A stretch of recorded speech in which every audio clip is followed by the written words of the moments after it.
Hi friends, मैं हूं दीपक चौहान और आज हम लोग पढ़ेंगे क्लास कक्षा 12 में भौतिक विज्ञान। देखिए कक्षा 12 में जो भौतिक विज्ञान है उसमें पहली इकाई आपकी है स्थिर विद्युतिकी, इलेक्ट्रोस्टैटिक। आपका फर्स्ट यूनिट है स्थिर विद्युतिकी, जिसको इंग्लिश में कहते हैं इलेक्ट्रोस्टैटिक। इस स्थिर विद्युतिकी में आपको 2 चैप्टर पढ़ने हैं। पहला चैप्टर है वैद्युत आवेश एवं वैद्युत क्षेत्र, electric charge and electric field, और आपको दूसरा चैप्टर पढ़ना है वैद्युत विभव, इलेक्ट्रिक पोटेंशियल, विभवांतर, पोटेंशियल डिफरेंस एवं संधारित्र एंड कैपेसिटर। ठीक है, आपका कक्षा 12 में भौतिक विज्ञान का फर्स्ट इकाई है स्थिर विद्युतिकी। देखिए स्थिर विद्युतिकी है क्या, इलेक्ट्रोस्टैटिक है क्या। अगर इसको देखें स्थिर विद्युतिकी अर्थात इलेक्ट्रोस्टैटिक, तो ये 2 वर्डों से मिलकर बना, इलेक्ट्रो और स्टैटिक। इलेक्ट्रो का मतलब होता है चार्ज, आवेश से मतलब है। स्टैटिक का मतलब होता है स्थिर। मतलब कहने का है कि स्थिर विद्युतिकी भौतिक विज्ञान की वह शाखा है जिसमें आवेश के स्थिर होने का अध्ययन करते हैं। हमने बताया कि स्थिर विद्युतिकी भौतिक विज्ञान की वह शाखा है जिसमें आवेश के स्थिर होने का अध्ययन करते हैं। देख लीजिए इसकी परिभाषा, बहुत इजी है, लिख दे रहे हैं, आप लोग एक बार ध्यान से देख सकते हैं इसे। स्थिर विद्युतिकी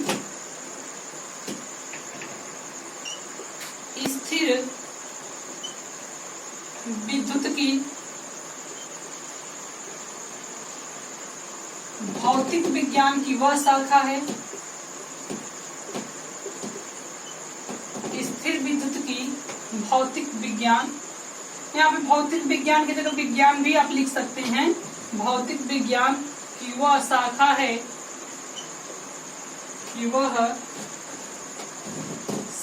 है जिसमें आवेश के स्थिर होने का अध्ययन करते हैं, जिसमें आवेश के स्थिर होने का अध्ययन करते हैं। आवेश के स्थिर होने का अध्ययन करते हैं। जब तक हम इलेक्ट्रोस्टैटिक पढ़ेंगे, स्थिर विद्युतिकी पढ़ेंगे, आवेश में कोई मूवमेंट नहीं होगा, आवेश में कोई किसी प्रकार की गति नहीं होगी। आवेश क्या होगा, स्थिर होगा। नाम से स्पष्ट है स्थिर विद्युतिकी। स्थिर विद्युतिकी विज्ञान की वह शाखा है जिसमें आवेश के स्थिर होने का अध्ययन करते हैं। इसमें क्या होगा, इस चैप्टर में, इस यूनिट में जब तक हम यह यूनिट पढ़ेंगे, स्थिर विद्युतिकी जब तक पढ़ेंगे तब तक आवेश में किसी प्रकार का मूवमेंट क्या होगा, नहीं होगा। ठीक है, आइए स्थिर विद्युतिकी में हम पहला चैप्टर स्टार्ट करते हैं, वैद्युत आवेश एवं वैद्युत क्षेत्र। आपका पहला चैप्टर है वैद्युत आवेश,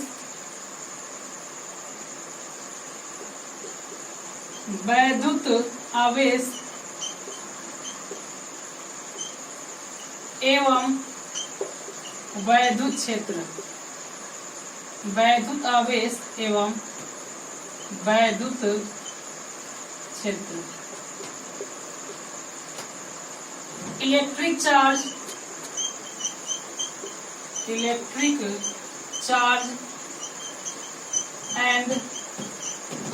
electric field. Electric charge and electric field. ठीक है, आपका पहला चैप्टर स्थिर विद्युतिकी में जो फर्स्ट चैप्टर है वह है वैद्युत आवेश एवं वैद्युत क्षेत्र।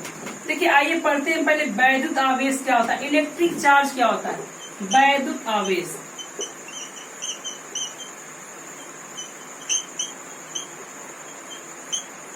वैद्युत आवेश, इलेक्ट्रिक चार्ज,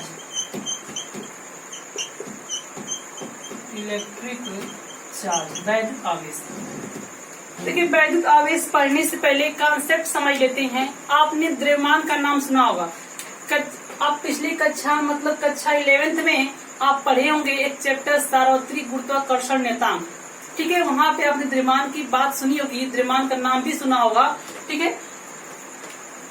अगर आपके पास द्रव्यमान है, द्रव्यमान, तो आप एक बल का अनुभव करते हैं। अगर किसी वस्तु के पास द्रव्यमान है तो एक बल का अनुभव करती है, जिसे हम गुरुत्वाकर्षण के नाम से जानते हैं, गुरुत्वाकर्षण बल के नाम से जानते हैं। जैसे इस मार्कर का भी द्रव्यमान है, इस मार्कर का क्या है, द्रव्यमान है, और द्रव्यमान होने के कारण यह मार्कर एक बल का अनुभव कर रहा है। देखिए मार्कर पे बिना फोर्स अप्लाई किए मार्कर नीचे गिर रहा है, मतलब यह क्या कर रहा है, एक बल का अनुभव कर रहा है, जिसे गुरुत्वाकर्षण बल कहते हैं। मतलब कह सकते हैं कि द्रव्यमान किसी वस्तु का वह भौतिक गुणधर्म होता है जो क्या करता है, वह गुरुत्वाकर्षण बल का अनुभव करता है ना। द्रव्यमान किसी वस्तु का वह भौतिक गुणधर्म है जो एक बल का अनुभव करता है, जिसे कहते हैं गुरुत्वाकर्षण बल। मैंने बताया द्रव्यमान किसी वस्तु का वह भौतिक गुणधर्म है जो एक बल का अनुभव करता है, या जिससे एक बल का अनुभव करता है, जिसे हम कहते हैं गुरुत्वाकर्षण बल। ठीक उसी प्रकार से वैद्युत आवेश की परिभाषा देख लेते हैं। वैद्युत आवेश,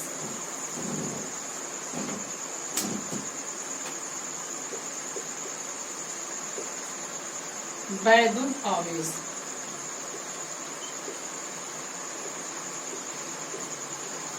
इलेक्ट्रिक चार्ज, इलेक्ट्रिक चार्ज। वैद्युत आवेश किसी वस्तु का वह भौतिक गुणधर्म है, वैद्युत आवेश किसी वस्तु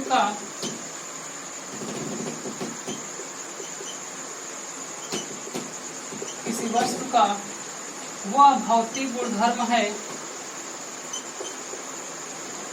वह भौतिक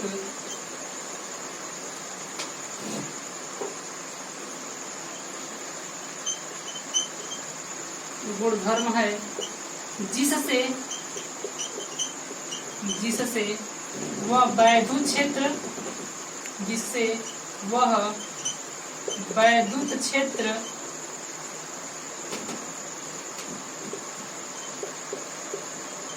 एवं चुंबकीय क्षेत्र उत्पन्न करती है, चुंबकीय क्षेत्र एवं चुंबकीय क्षेत्र उत्पन्न करता है, और इसके प्रभाव का अनुभव करता है, और इसके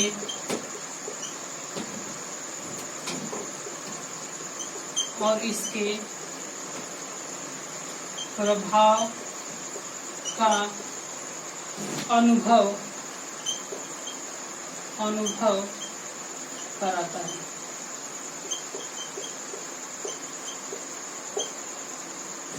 ठीक है, मैंने बताया कि वैद्युत आवेश किसी वस्तु का वह भौतिक गुणधर्म है जिससे चुंबकीय क्षेत्र एवं वैद्युत क्षेत्र उत्पन्न होता है और इसकी प्रभाव का अनुभव कराता है। जैसे अगर किसी वस्तु पर आवेश आ जाता है, जैसे मान लीजिए अगर हम इस मार्कर को बाल में रगड़े तो यह मार्कर क्या हो जाएगा, आवेशित हो जाएगा। और आवेशित होने के पास अगर ये आवेशित हो जाता है तो इसे हम क्या करेंगे, यदि कागज के छोटे छोटे टुकड़ों के पास लेकर जाएंगे तो कागज को आकर्षित करने लगेगा। मतलब कर सकते हैं यदि आवेश किसी वस्तु पर उपस्थित हो जाता है तो क्या करता है, दूसरे वस्तु पर एक बल का अनुभव कराता है ना। जैसे आप मार्कर लेकर जाएंगे कागज के छोटे छोटे टुकड़ों के पास तो कागज आकर्षित होने लगेगा। मतलब कह सकते हैं कि आवेश किसी वस्तु का वह भौतिक गुणधर्म होता है जिससे किसी वस्तु की उपस्थिति में या आवेश किसी वस्तु पर उपस्थित है तो वह वस्तु अन्य वस्तु पर एक बल का अनुभव कराती है, जिसे हम वैद्युत आवेश कहते हैं। ठीक है, देखिए इसके बाद हम पढ़ेंगे आवेश की संकल्पना। आवेश की संकल्पना,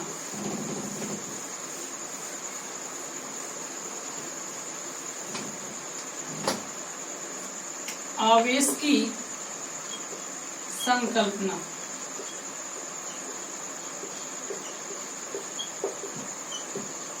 संकल्पना। अब जानते हैं सोडियम है तो सोडियम का जो परमाणु क्रमांक होता है 11 होता है। कोई भी वस्तु क्या होती है, उदासीन होती है, विद्युत का उदासीन होती है। मतलब कहने का मतलब अगर कोई वस्तु है अगर उदासीन है तो जितने उस पे इलेक्ट्रॉन होंगे उतनी ही मात्रा में क्या होंगे, प्रोटॉन होंगे। ठीक है। अब जानते हैं सोडियम में इलेक्ट्रॉन भी कितने हैं, 11। अगर इसका इलेक्ट्रॉनिक विन्यास करें तो 2 8 1। प्रोटॉन की मात्रा भी कितनी है, 11, 2 8 1। अब जानते हैं अगर किसी के बाहरी कोश में 1 इलेक्ट्रॉन है तो उसे अष्टक पूरा करने के लिए, है ना, अगर ये तो क्या कर अपनी बाहरी कोश में अष्टक पूरा करने के लिए इसे 8 इलेक्ट्रॉन चाहिए, तो इससे बेहतर है कि अपना ये 1 इलेक्ट्रॉन क्या कर दे, त्याग दे। अगर ये 1 इलेक्ट्रॉन अपने में से त्याग देता है तब सोडियम के पास कितने हो जाएंगे इलेक्ट्रॉन, उस स्थिति में क्या हो जाएगा, 2 8। और प्रोटॉन कितने होंगे, अब यहाँ पे इलेक्ट्रॉन हो जाएगा 10 2 8 और प्रोटॉन कितने होंगे 11 2 8 या कह सकते हैं प्रोटॉन कितने होंगे 11। अब यहाँ पे देखिए प्रोटॉन 11 है, इलेक्ट्रॉन 10 है, तो इलेक्ट्रॉन 10 और प्रोटॉन 10 क्या होगा, आपस में एक दूसरे को नष्ट कर जाएंगे। और यहाँ पे सोडियम क्या है, मतलब कह सकते हैं कि इलेक्ट्रॉन से यह प्रोटॉन 1 अधिक है, इलेक्ट्रॉन से यह प्रोटॉन 1 अधिक है, तो क्या हो जाएगा, प्रोटॉन सोडियम हो जाएगा धनावेशित। सोडियम क्या हो जाएगा, 1 धनावेशित हो जाएगा, ये हो जाएगा धनावेश। ठीक इसी प्रकार क्लोरीन का आप जानते हैं परमाणु क्रमांक होता है 17। इसमें इलेक्ट्रॉन भी कितने हैं, 17 और प्रोटॉन भी कितने हैं, 17। इसका यदि इलेक्ट्रॉनिक विन्यास करें 2 8 7। अब देखिए क्लोरीन को अपना अष्टक पूरा करने के लिए इसे 1 इलेक्ट्रॉन चाहिए। ये क्या करेगा, 1 इलेक्ट्रॉन ग्रहण करेगा, 1 इलेक्ट्रॉन ग्रहण करेगा। जब इलेक्ट्रॉन ग्रहण करेगा उस समय वो हो जाएगा, क्लोरीन के पास इलेक्ट्रॉन हो जाएंगे कितने, 18। कितना हो जाएगा, 18। और प्रोटॉन कितना रहेगा, अभी उतना ही रहेगा, ये हो जाएगा 17। अब यहाँ पे देखिए क्लोरीन के प्रोटॉन से इलेक्ट्रॉन 1 अधिक है, इलेक्ट्रॉन 1 अधिक है, मतलब कह सकते हैं कि इलेक्ट्रॉन 17 और प्रोटॉन आपस में क्या हो जाएंगे, नष्ट हो जाएंगे और 1 इलेक्ट्रॉन बच जाएगा। यानी क्लोरीन पे 1 ऋणावेश आ जाएगा, क्या जाएगा, 1 ऋणावेश, 1 ऋणावेश, अर्थात क्लोरीन क्या हो जाएगा, ऋणावेशित हो जाएगा। अब यहाँ पे हम कह सकते हैं कि जो आवेश की संकल्पना है वह इलेक्ट्रॉन के आधार पे ही दी जाती है। आवेश की संकल्पना इलेक्ट्रॉन के आधार पे ही दी जाती है, क्योंकि किसी भी वस्तु को धनावेशित या ऋणावेशित होने के लिए केवल इलेक्ट्रॉन उत्तरदायी है, न कि प्रोटॉन। आपने देखा कि जिस वस्तु में इलेक्ट्रॉनों की क्या हो रही है, कमी हो रही है, यहाँ पे क्या हो रहा है, 1 इलेक्ट्रॉन त्याग रहा है सोडियम, तो क्या हो जा रहा है, धनावेश। और यहाँ पे 1 इलेक्ट्रॉन क्या कर रहा है, क्लोरीन ग्रहण कर रहा है, तो ऋणावेश। मतलब कह सकते हैं यदि किसी वस्तु में इलेक्ट्रॉनों की कमी होती है तो वह वस्तु धनावेशित हो जाती है, और यदि किसी वस्तु में इलेक्ट्रॉनों की वृद्धि होती है तो वह वस्तु ऋणावेशित हो जाती है। ठीक है, आइए देखते हैं आवेश की संकल्पना।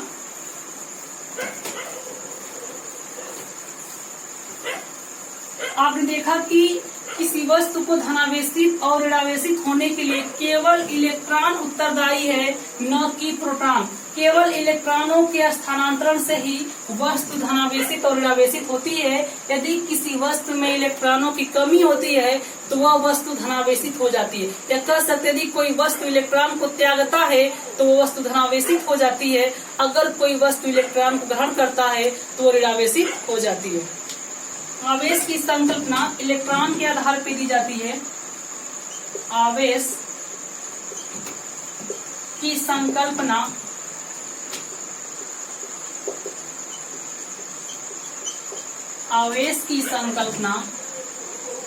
इलेक्ट्रॉन के आधार पे दी जाती है, के आधार पर दी जाती है। अब लिखा कि यदि किसी वस्तु में इलेक्ट्रॉनों की वृद्धि होती है, यदि किसी वस्तु में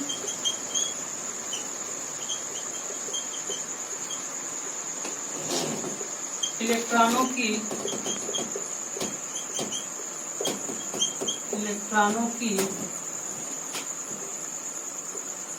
वृद्धि होती है तो वह वस्तु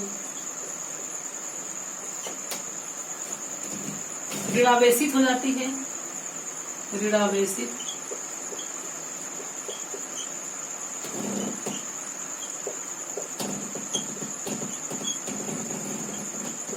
और आपने दूसरा पॉइंट देखा, यदि किसी वस्तु में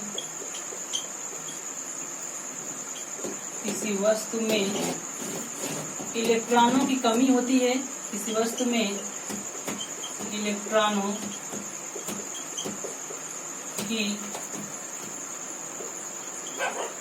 कमी होती है तो वस्तु धनावेशित हो जाती है। यदि किसी वस्तु में इलेक्ट्रॉनों की कमी होती है तो वह वस्तु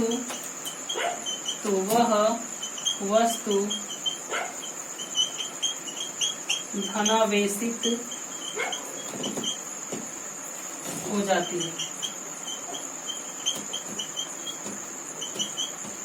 मतलब यदि किसी वस्तु में इलेक्ट्रॉनों की कमी होती है तो वस्तु धनावेशित हो जाएगी, यदि किसी वस्तु में इलेक्ट्रॉनों की वृद्धि होती है तो वह ऋणावेशित हो जाएगी। आपने देखा किसी वस्तु को धनावेशित या ऋणावेशित होने के लिए केवल इलेक्ट्रॉन उत्तरदायी है, इलेक्ट्रॉनों के स्थानांतरण से ही वस्तु ऋणावेशित और धनावेशित हो रही है। इसका कारण क्या है?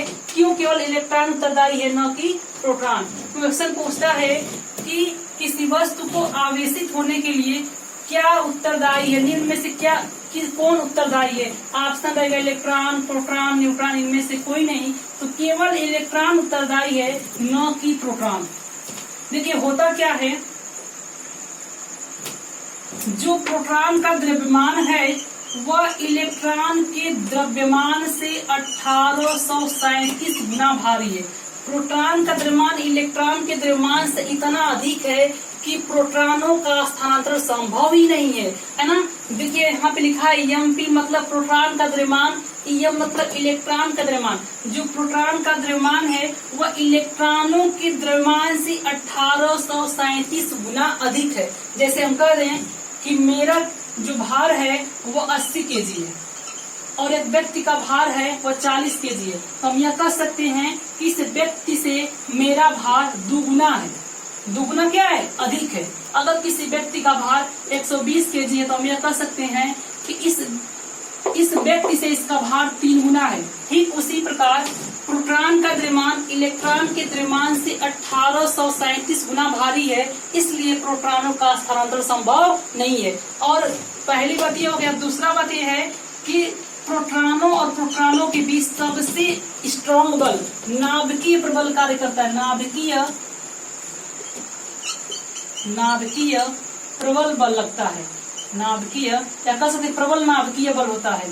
प्रोटॉनों और प्रोटॉनों के बीच एक बल कार्य करता है जिसे कहते हैं प्रबल नाभिकीय बल। यह बल इतना स्ट्रांग होता है कि उसका स्थानांतरण संभव नहीं है। प्रबल नाभिकीय बल। ठीक है, तो आज आपने देखा क्लास 12th में भौतिक विज्ञान और आपकी पहली इकाई थी स्थिर विद्युत की। मैंने बताया कि स्थिर विद्युत की भौतिक विज्ञान या विज्ञान की वह शाखा है जिसमें आवेश के स्थिर होने का अध्ययन करते हैं।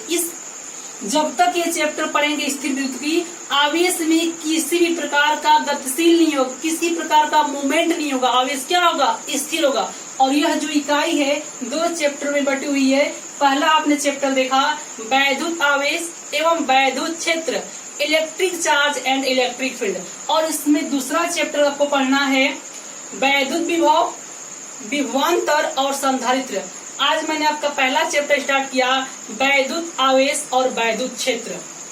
आप कह सकते हैं वैद्युत आवेश किसी वस्तु का वह भौतिक गुणधर्म है जिसकी उपस्थिति में वह वस्तु दूसरे वस्तु पर एक बल का अनुभव कराती है। जैसे अगर आप पेन को बाल में रगड़कर कागज के छोटे छोटे टुकड़ों के पास लेकर जाएंगे तो पेन क्या करेगी, दूसरे वस्तु पर एक बल का अनुभव कराएगी, उसे ही कहते हैं वैद्युत आवेश। आपने देखा कि वैद्युत आवेश के बाद आवेश की संकल्पना इलेक्ट्रॉन के आधार पर दी जाती है। यदि किसी वस्तु में इलेक्ट्रॉनों की कमी होती है तो वह वस्तु धनावेशित हो जाती है। अगर किसी वस्तु में इलेक्ट्रॉनों की वृद्धि होती है तो वह ऋणावेशित हो जाती है। किसी वस्तु के धनावेशित और ऋणावेशित होने के लिए केवल इलेक्ट्रॉन उत्तरदायी है, न कि प्रोटॉन, क्योंकि प्रोटॉन का जो द्रव्यमान होता है वह इलेक्ट्रॉन के द्रव्यमान से 1837 गुना भारी होता है। और दूसरी बात, प्रोटॉनों और प्रोटॉनों के बीच एक बल कार्य करता है, प्रबल नाभिकीय बल, जो बहुत ही स्ट्रांग होता है। इसका स्थानांतरण संभव ही नहीं है। तो किसी वस्तु के आवेशित होने के लिए केवल इलेक्ट्रॉन उत्तरदायी है, न कि प्रोटॉन। इसके आगे हम लोग पढ़ेंगे अगले लेक्चर में।